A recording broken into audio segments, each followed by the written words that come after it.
அபார கருணா சிந்தும் ஞானதம் சாந்தரூபிணம் ஸ்ரீ சந்திரசேகர குரும் பிரணமாமி முதான்பகம். காஞ்சி மகாபெரிவாளோட அனுகிரகம்ங்கிறது பெரிய சமுத்திரம் மாதிரி.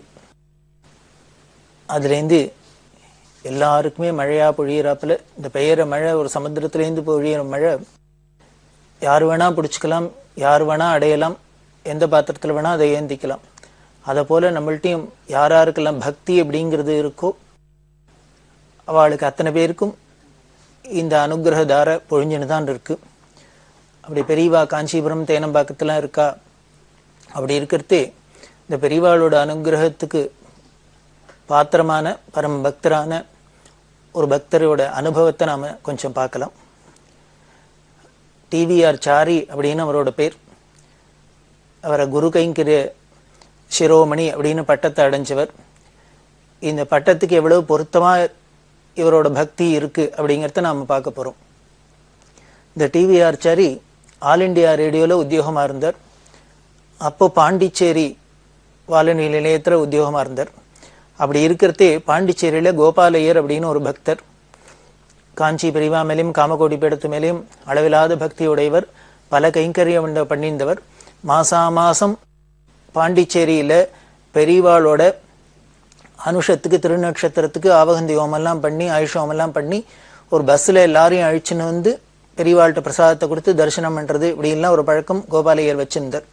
அந்த கோபாலையரோட ஃப்ரெண்ட்ஷிப்னால இந்த டிவிஆர் சாரிக்கும் பெரியவாள்கிட்ட ஒரு ஈடுபாடு வந்தது, அறிமுகம் ஏற்பட்டது. அப்படி கோபாலையர் பெரியவாளை ஒரு தூரம் அழிச்சுன்னு வந்தார். அதுலேருந்து தொடர்ந்து நிறையா தரிசனம். மாதம் இவ பிரசாதம் எடுத்துன்னு வரத்தை எல்லாமும் இந்த சாரியும் வருவர்.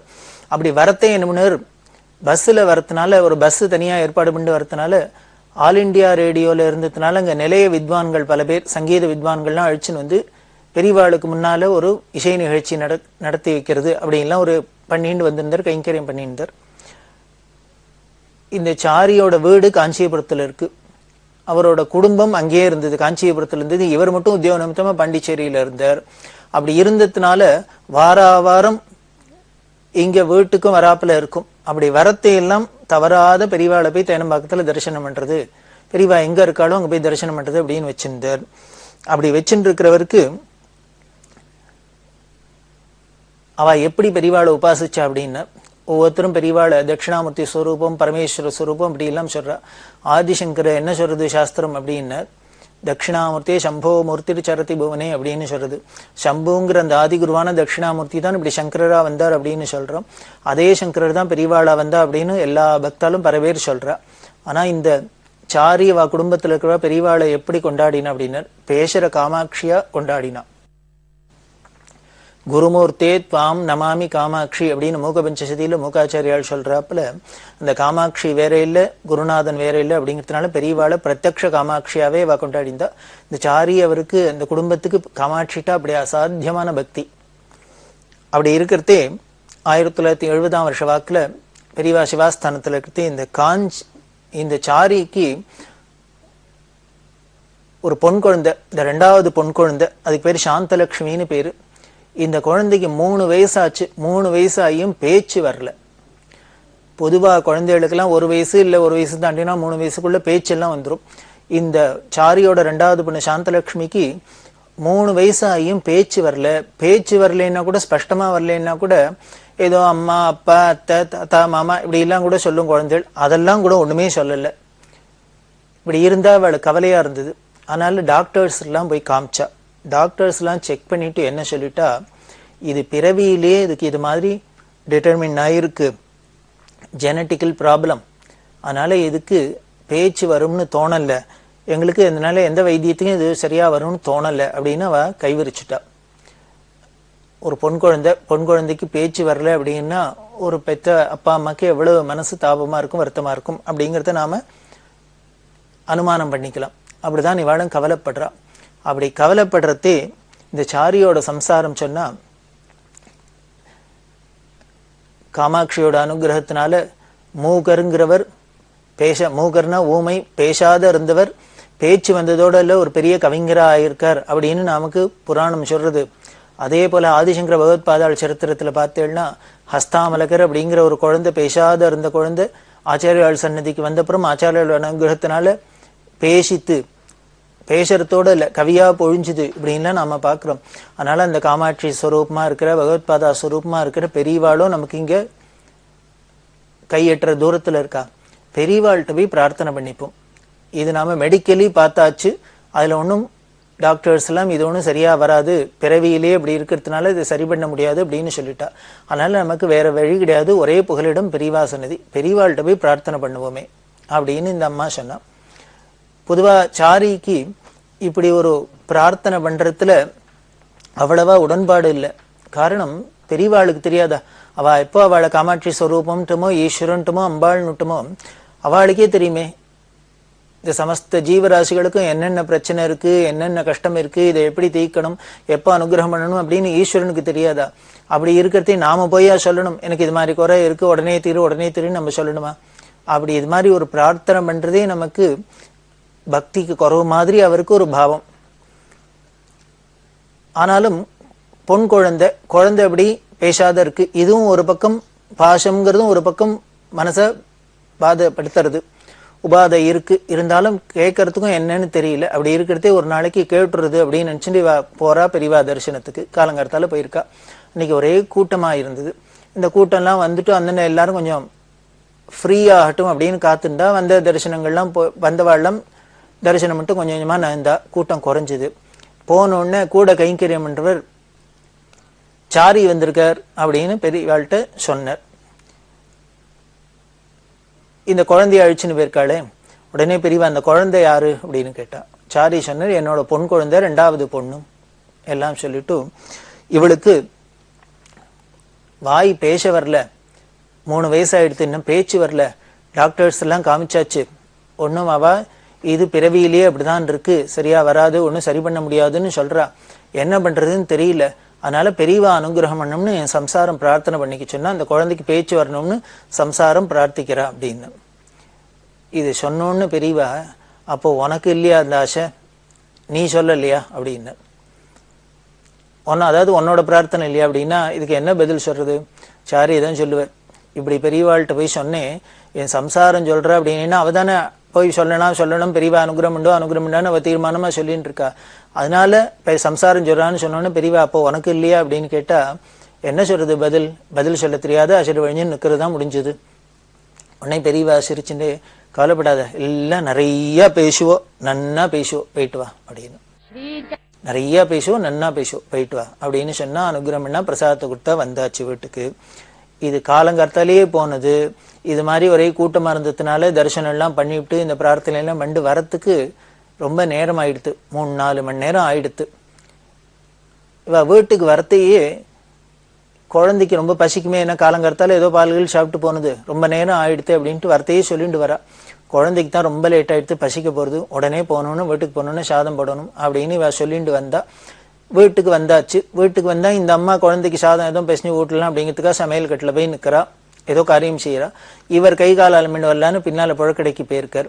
அப்படி வீட்டுக்கு வந்தோன்னு இந்த குழந்தை என்ன பண்ணித்து, சாந்தலட்சுமி நேர உள்ளுக்குள்ள ஓடித்து சாப்பிட்ற தட்டை எடுத்து நேர சமையல் உள்ள அம்மாட்ட போய் அம்மா மம்மு போடு, அம்மா மம்மு போடு அப்படின்னு கேட்டுது. இத கொல்லையில காலலம்பின்னு நிற்கிற சாரி காதுல விழுந்தது, சமையல் உள்ளுக்குள்ள இருக்கிற அம்மா காதுல விழுந்தது. 2 பேருக்கும் அப்படியே ஷாக்கா இருந்தது, ஆச்சரியமா இருந்தது. என்ன அப்படின்னா, குழந்தை அம்மா மம்மு போடு அப்படின்னு வாயை திறந்து கேட்கறதே எப்படி இருந்திருக்கும் அந்த பெற்றோர்களுக்கு? அந்த சமயத்துல அந்த சந்தோஷம் அளவிட்டு சொல்ல முடியுமா? வார்த்தைகளால வர்ணிக்க முடியுமா? இப்படி பேசாத குழந்தை ஒரு க்ஷணத்துல பேசி எடுத்தேன். சரி, இது என்ன பெரியவா பிரார்த்தனை பண்ணி தான் பேசணும்னு வச்சாலே, இப்படி க்ஷணகாலத்துல பெரியவாள்கிட்ட போறதே ஊமையா இருந்த குழந்தை, பேசாத இருந்த குழந்தை, பெரியவா வாயை திறந்து வாக்கால சொன்னா, நன்னா பேசுவோம், நிறைய பேசுவோம் அப்படின்னு சொன்னோன்னு வீட்டுக்கு வந்தா உடனே பேச ஆரம்பிச்சுடுத்தேன். இப்படி பிரார்த்தனை பண்ணிட்டாதான் பெரியவா அனுகிரகம் பண்ணுவாளா? பிரார்த்தனை பண்ணலைனாலும் அனுகிரகம் பண்ண வேண்டாமா அப்படின்னு. பிரார்த்தனை பண்ணலைனாலும் அனுகிரகம் பண்றது காத்துட்டு தான் இருக்கா. பெரியவா எப்பொழுதும் எல்லாருக்கும் அனுகிரகம் தான் பண்றா. இருந்தாலும் நம்ம பிரார்த்தனை பண்ணி அது பலிக்கிறது நமக்கு இன்னும் ஒரு நம்பிக்கை வருது, ஜாஸ்தி வருது. ஓ, நம்ம எதற்கு வேணும்னாலும் கேட்டாக்க பிரார்த்தனை பண்ணிட்டா நிறைவேறிடும் அப்படின்னு நமக்கு ஒரு மனசுல ஒரு தைரியம் வருதோ இல்லையோ, அதுக்காக தான் ஈஸ்வரன் அப்படி பண்றாரு. யாரா இருந்தாலுமே என்ன ஒரு விஷயமா இருந்தாலும் நாமளாவே கொடுக்க போறோம் அப்படின்னாலோட கேட்டு கொடுக்குறோம். நாம அம்மாட்ட போய் இது வேணும் அது வேணும் கேட்கிறோம். காரணம் என்ன அப்படின்னு, ஏதோ நம்ம கேட்டு அப்பா அம்மா நமக்கு செஞ்சுட்டாப்புல நமக்கு ஒரு திருப்தி, அதனால அவ மேல இன்னும் அன்பு தான் வளருது. நம்ம கேட்டதெல்லாம் கொடுக்குறாப்பா, நம்ம சொன்னதெல்லாம் செய்யறாப்பா அப்படின்னு அவள்கிட்ட இன்னும் பிரியம் ஜாஸ்தியாருது. அது போலதான் நமக்கு பக்தி வளர்றதுக்காகவே ஈஸ்வரன் இப்படி பிரார்த்தனை பண்ணினப்புறமும் அனுகிரகம் பண்ணும்னு வைக்கிறார் போல இருக்கு. பிரார்த்தனை பண்ணாதையும் அனுகிரகம் பண்றதுங்கிறதும் இருக்கு, ரெண்டு விதத்திலையும் இருக்கு. அது அவளோட புண்ணிய பலனை பொறுத்தது அப்படின்னு வேணா சொல்லாம என்னமோ பிராரப்தத்தை பொறுத்தது.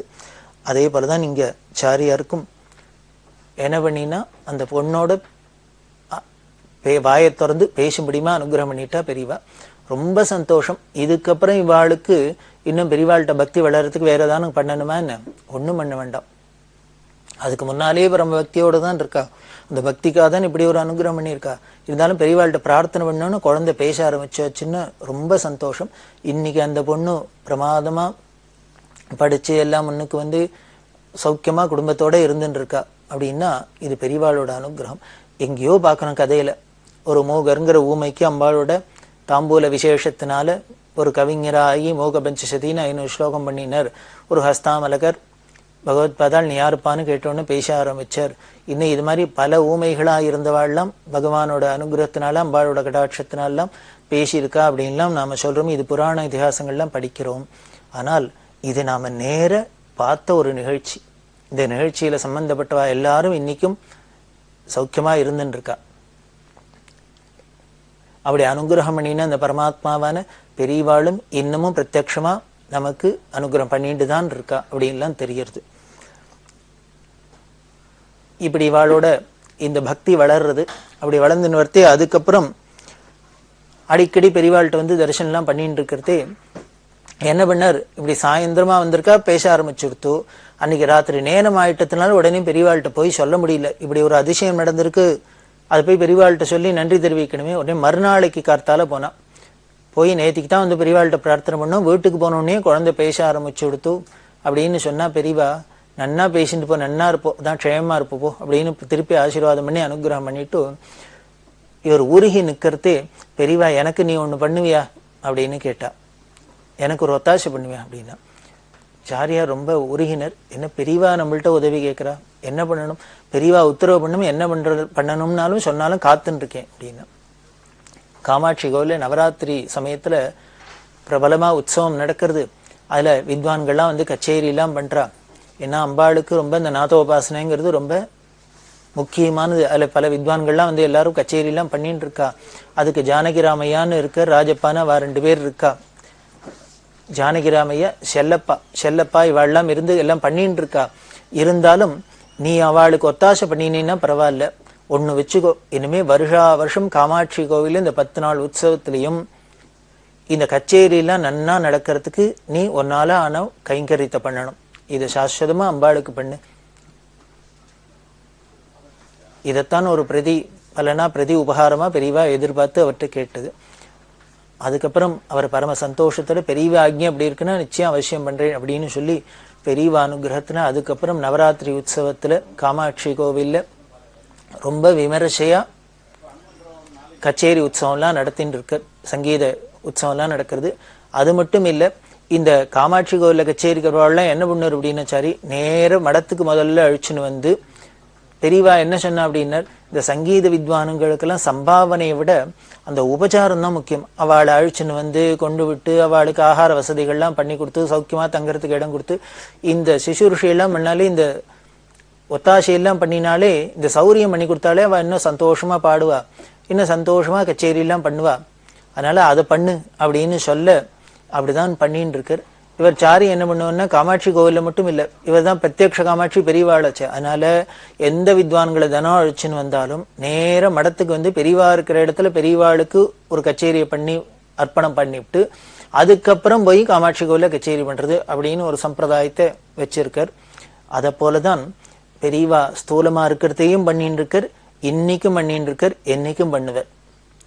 காரணம் இது நம்மளோட கைங்கரியத்தினால நடக்கிறது அப்படின்னா நம்மளோட சக்தியினால நடக்கல. பராசக்தியான ஆதிபராசக்தியான காமாட்சியான பெரியவாளோட அனுகிரகம், அவளோட வாக்கு, அவளோட உத்தரவு பண்ணு அப்படின்னு சொல்லிட்டாள்னா சாஸ்வதமா அது நடக்கிறதுக்கு அவ அனுகிரகம் பண்ணிட்டா அப்படின்னு அர்த்தம். அப்படிதான் பெரியவா அனுகிரகத்துல இவர் சங்கீத அஞ்சலியா பெரியவாளுக்கு எப்பொழுதும் பண்றாப்புல, அம்பாளுக்கு பண்றாப்புல ஒரு கைங்கரியத்தை பண்ணிட்டு இருக்கு. அப்படி இருக்கிற அந்த சாரிக்கு இந்த காஞ்சி காமகோடி பீடத்திட்டையும் பெரியவாழ்கிட்டையும் காமாட்சிட்டையும் எவ்வளவு பக்தி அப்படிங்கிறதுக்கு இன்னொரு ஒரு நிகழ்ச்சி பார்த்தா ஆச்சரியமா இருக்கும். காஞ்சிபுரத்துல சகஸ்ர சண்டி யாகம் நடந்திருந்தது. அந்த சண்டி ஹோமம் பூர்த்தியாக போறது. அது பூர்த்தியாகத்தே பூர்ணாகுதி பண்ணுவா. அந்த பூர்ணாகுதிக்கு காஞ்சி காமகோடி பீடாதிபதிகள் ஆச்சாரியெல்லாம் வந்திருக்கா. இந்த சாரியும் பக்கத்துல இருக்கார்.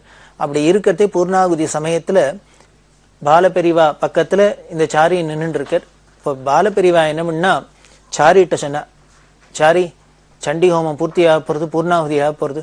அதனால பூர்ணாகுதி சமயத்துல எதை பிரார்த்தனை பண்ணிட்டாலும் அம்பாள் அனுகிரகம் பண்ணுவார், ஈஸ்வரன் அனுகிரகம் பண்ணுவார். அதனால நீங்க இந்த சமயத்துல மனசார உங்களுக்கு வேணுங்கிறதெல்லாம் பிரார்த்தனை பண்ணீங்கோ, அம்பாள் எல்லாத்தையும் கொடுப்போம். அதுக்கும் மேல நமக்கு இனிமே ஜென்மாவே இல்லாத பண்ணிடுவோம், பெரிய மோட்சத்தையே சாயுஜ்யத்தையே கொடுத்துருவோம், பிரார்த்தனை பண்ணிங்கோ அப்படின்னு. இதை பாலபெரிவா சொன்னோன்னு சாரி சொன்னார், நான் பெரியவா உத்தரவு பண்றா பிரார்த்தனை பண்ணிக்கிறேன். ஆனா இப்ப பெரியவா கடைசியா சொன்னாலே இனிமே ஜென்மாவே இல்லாத பண்ணிடுவா, ஜென்மா வேண்டாம் அப்படின்னு சொன்னாலே. ஆனா எனக்கு என்ன ஆசை அப்படின்னா அது மட்டும் வேண்டாம், எனக்கு ஜென்மா நிறைய வேணும் அப்படின்னு. பாலபெரிவாளுக்கு ஒரு ஷாக்கு, ஆச்சரியம். என்னையா எல்லாரும் ஜென்மா வேண்டாம் வேண்டாம் வேண்டாம் அப்படின்னு தான் சொல்லுவா, இதைத்தானே எல்லாரோட பிரார்த்தனையாவும் இருக்கு, இவர் என்னடான்னா ஜென்மா வேணுங்கிறாரே, ஏன் இப்படி சொல்றாரு அப்படின்னு. அதுக்கு அவர் சொன்ன விளக்கம் என்ன, நீங்க சாரியார் எப்படி சொல்றாரு அப்படின்னா, அவர் சொன்னார், இல்ல எனக்கு திருப்பி நிறைய ஜென்மா கிடைச்சாதானே நான் இந்த காஞ்சி காமகோடி பீடத்துல இருக்கிற பீடாதிபதிகளுக்கும் இந்த காமகோடி பீடத்துக்கும் இந்த காமாட்சிக்கும் கைங்கரியம் பண்ண முடியும். இந்த சங்கீத சேவையெல்லாம் பண்றது, இது மாதிரி எல்லாம் கைங்கரியம் பண்ணணும்னாக்க எனக்கு ஒரு ஜென்மா இருந்தாதானே பண்ண முடியும். அதனாலதான் சொல்றேன், எனக்கு எத்தனை ஜென்மா இருந்தாலும் பரவாயில்ல, நிறைய ஜென்மா வரட்டும், எந்த ஜென்மா வந்தாலும் இது மாதிரி இந்த காமகோடி பீடத்து ஆச்சாரியாளுக்கும் இந்த காமகோடி பீடத்துக்கும் இந்த காமாட்சிக்கு எனக்கு கைங்கரியம் பண்றாப்புல இருக்கணும், கைங்கரியம் பண்ற பாக்கியம் கிடைக்கணும், அதனால எனக்கு ஜென்மா வேணும் அப்படின்னு. இது பாலபெரிவாளுக்கே ஆச்சரியமா இருந்தது. இந்த பக்தியை நினைச்சு அவளுக்கு ரொம்ப சந்தோஷமா இருந்தது. பக்தின்னா எந்த அளவுக்கு உசந்த அளவுக்கு இருக்கு. ஏன்னா அவ பண்ணியிருக்கிற அனுகிரகத்துக்கு, இந்த குருநாதால் பெரியவா பண்ணியிருக்கிற அனுகிரகத்துக்கு எத்தனை ஜென்மாந்திரம் எடுத்து கைங்கரியம் பண்ணினா கூட, சேவை பண்ணினா கூட நமக்கு மனசுல போறோம்னு ஒரு திருப்தி கிடையாது, நாம பட்ட கடனை அடைச்சிட்டோம் அப்படின்னு தோணாது. அதைத்தான் இந்த சாரியோட மனோபாவம் காவிக்கிறது. இது சாரிக்கு மட்டும்தான் இப்படி தோன்றதா என்ன? காலங்காலமா பார்த்தா பல மகான்களுக்கும் இப்படித்தான் தோணியிருக்கு. ஆழ்வார் சொல்றாரு, இச்சுவை தவிர யான் போய் இந்திர லோகமாலும் அச்சுவை பெரினும் வேண்டேன் அரங்கமா நகருளானே அப்படிங்கிற. இப்ப ஏற்பட்ட ஸ்ரீரங்கத்திலிருந்துன்னு உன்னோட சேவையை சேவிச்சுன்னு, உன்னோட திவ்ய மங்கள ஸ்வரூபத்தை சேவிச்சுன்னு உனக்கு கைங்கரியம் பண்றதை விட எனக்கு இந்திரலோகத்துல போய் தேவேந்திரனா கூட இந்திர பதவி கிடைத்தா கூட வேண்டாம்ப்பா, எந்த ஒரு பதவியும் வேண்டாம், எந்த ஒரு லோகமும் வேண்டாம், இந்த பூலோகத்திலேயே இப்படியே இருக்கேன் அப்படின்னு அவர் பிரார்த்தனை பண்றார். இதே போலதான் அப்பர் சுவாமிகளும் என்ன பண்றார், இனித்தமுடன் எடுத்த பொற்பாதமும் காணப்பெற்றால் மனித்த பிறவியும் வேண்டுவதேயும் மாநிலத்தை அப்படிங்கிற. இப்ப ஏற்பட்ட இந்த அவன் ஆடிய திருவடியை பார்த்தா, தூக்கிய திருவடியை பார்த்து தரிசனம் கிடைக்கும், தரிசனாத் அப்ரசதஸ் அப்படின்னு சொல்லக்கூடிய அந்த சிதம்பர தரிசனம் கிடைக்கும், உன் திருவடி தரிசனம் கிடைக்கும் அப்படின்னா எனக்கு இந்த உலகத்துல பூமியில மனுஷ ஜென்மாவும் வேணும்பா அப்படிங்கிற. இதையும் தாண்டி இன்னொன்னுல சொல்ற, புழுவாய் பிறக்கினும் புண்ணியா உன்னடி என் மனத்தே மறவாதிருக்க வரந்தரல் வேண்டும் அப்படின்னு. இப்படி மனுஷனா பிறந்துதான் உன்னை ஸ்மரிச்சு உனக்கு கைங்கரியம் பண்ணுங்கிறதுல, புழு பூச்சியா புல்லாய் புடுவாய் எதுவா இருந்தா கூட உங்ககிட்ட பக்தி பண்ணணும் அப்படிங்கிறது. அதே மாதிரி இன்னொரு ஆழ்வாரும் சொல்ற, படியாய் கிடந்துன் பவழவாய் காண்பேன் அப்படின்னு திருமலையில பெருமாள்கிட்ட பிரார்த்தனை பண்ற, உன்னோட கோவில் வாசல்ல இருக்க படியாயிருந்து உன்னோட பவழவாய் பார்த்து பார்த்து நான் சந்தோஷப்படணும், ஆனந்தப்படணும், இந்த பிரம்மானந்தத்தை அனுபவிக்கணும் அப்படின்லாம் ஆழ்வார்கள் நாயன்மார்கள்லாம் பிரார்த்தனை பண்றது தானே, அவள்லாம் பண்ணினத்து தானே இங்கேயும் சாரியும் சொல்றார். எனக்கு திருப்பி திருப்பி எத்தனை ஜென்மா இருந்தாலும் பரவாயில்ல, என்ன ஒரே ஒரு கண்டிஷன், என்ன ஜென்மா எடுத்தாலும் இந்த குரு பக்தி இருக்கும்னா, குரு சேவை பண்ணுவேன்னா நான் எத்தனை ஜென்மா எடுக்கிறதுக்கும் தயார் அப்படின்னு சொல்றாருன்னா, அப்போ இவருக்கு தானே குரு கைங்கிற சிரோமணிங்கிறது எவ்வளவு பொருத்தமான பட்டமா இருக்கு அப்படிங்கிறது நமக்கெல்லாம் தெரியறது. எப்படி ஒரு சங்கராச்சாரியாருக்கு இப்படி ஒரு சாரியார் இருக்காரோ, அதே போலயே நாமளும் இந்த மனோபாவத்திலேயே பக்தி பண்ணி கிடைக்கக்கூடிய ஒரு மனுஷ ஜென்மா கிடைச்சிருக்கு, அதுக்கும் மேல பெரிய பாக்கியமா என்ன கிடைச்சிருக்குன்னு இப்படி நமக்கு வழிகாட்டுறதுக்கு ஒரு குருவா சாட்சாத் பகவத் பாதாளோட பீடமான ஆஸ்தானமான காஞ்சி காமகோடி பீடம் இருக்கு. அதுல குருமணிகள் இருக்கா. அவள்கிட்ட நாம பக்தி பண்ணிட்டு அவளை அண்டி அவளை ஆசிரயிச்சு அவள்கிட்ட பக்தி பண்ணி அவளை கைங்கரியம் பண்ணி நாம எடுத்த இந்த ஜென்மாவை கடதேத்திக்கலாம். இன்னும் என்னென்ன வேணுமோ நமக்கு இகத்துக்காட்டும் பரத்துக்காட்டும் எதுவா இருந்தாலும் கொடுக்கறதுக்கு காமதேனு கல்பவருஷம் மாதிரி அப்படி ஒரு குருவும் குருபீடமும் இருக்கு. அப்படிங்கிற ஒரு சௌரியம் இருக்கிறதே அதை உபயோகப்படுத்திக்கணும் அப்படிங்கிறதான் பிரார்த்தனை. அதுக்கு நமக்கெல்லாம் ஒரு வழிகாட்டியா இருக்கார், முன்னுதாரணமா இருக்கார் அப்படின்னு இந்த டிவிஆர் சாரியை நாம கொள்ளலாம். இவர் மாதிரியே நமக்கும் பக்தி வரட்டும் அப்படின்னு நாம பிரார்த்தனை பண்ணிப்போம். அப்படி இருக்கிற பெரியவா இன்னும் பல விஷயங்கள் அவ சன்னதியில நடந்துட்டே தான் இருக்கும். அப்படி இருக்கிற பெரியவா எப்படி என்ன பண்றா அப்படின்னா, ஒரு பாடசாலைக்கு போனா இந்த பாடசாலையில உள்ளுக்குள்ள போறதே அந்த பாடசாலையில சமைக்கிறவர் சேவை பண்ணிட்டார் குழந்தைகளுக்கு டிஃபனுக்கு. சேவையா அப்படின்னா, ஏன்னா பாடசாலையில ஏதோ சேவை எல்லாம் பண்ற அளவுக்குலாம் இருக்க மாட்டா, ஏதோ ஒரு உப்புமாங்கன்றது பொங்கலை பொங்கி போறது அப்படின்னு தான் இருக்கும். ஆனா சேவை பண்றதை பார்த்தோன்னு ரொம்ப சந்தோஷமா இருந்தது. பெரியவா உடனே என்னன்னா தினம் இந்த சேவையை பண்ணிட்டு அப்படின்னா அவருக்கு பயம் வந்துடுத்து. என்ன பெரியவா தினம் சேவை பண்ண சொல்றாளே, தினம் ஒரு நாளைக்கு சேவை பண்றதே கஷ்டமா இருக்கு அப்படின்னா பெரியவா சொல்றா, நான் தினம் சேவை பண்ணணும்னு பயந்துட்டே ஆக்கும். நான் சொன்னது என்னன்னா, உனக்கு பெரிய பாக்கியம் கிடைச்சிருக்கு, இப்படி வேதம் படிக்கிற குழந்தைகளுக்கெல்லாம் உங்கையால சமையல் பண்ணி சாதம் போடுறதுக்கு பாக்கியம் கிடைச்சிருக்கு, இதை பண்ணு, இதை விட எங்கேயோ ஹோட்டல்ல நிறைய சம்பளம் கொடுக்குறான்னு நினைச்சுன்னா அங்க போயிடாத பணத்துக்கு ஆசைப்பட்டு, அதனால இந்த சேவையை தினம் கைங்கரியம் பண்ணு, இந்த வேத வித்துக்களுக்கு உன் கையால சமைச்சு போடுறது பெரிய பாக்கியமா நினைச்சு கிடைச்சிருக்கு, அது பண்ணுன்னு சொன்னேன் அப்படின்னு அவருக்கு கிளாரிஃபை பண்ணிட்டு, அதுக்காக அந்த சேவை பண்றவங்கிறதுனால இந்த சேவை பண்றதை விட்டுறாதே, இதையும் எப்பப்பெல்லாம் முடியறதோ மாசத்துக்கு ஒரு தரமானு பண்ணி போடு, குழந்தைகளுக்கு வாய்க்குறிச்சியா பண்ணி போடுப்பா அப்படின்னு ஆசீர்வாதம் பண்ணி அனுகிரகம் பண்ணினா. இது பெரியவாளோட பிரியத்தை காமிக்கிறது. யாரா இருக்கட்டும், வேதம் படிச்சவாளா இருக்கட்டும், சாமானிய மனுஷாளா இருக்கட்டும், பண்டிதர்களா இருக்கட்டும், பாமரர்களா இருக்கட்டும், எல்லாத்தையும் ஒரே பிரியத்தை காமிச்சிருக்கா, பார்த்து பார்த்து அனுகிரகம் பண்றாங்கன்னு நமக்கு தெரியுது. அப்படி உள்ள பெரியவாளோட அந்த அருள் மழையில இன்னமும் நாம தொடர்ந்து நினையலாம்.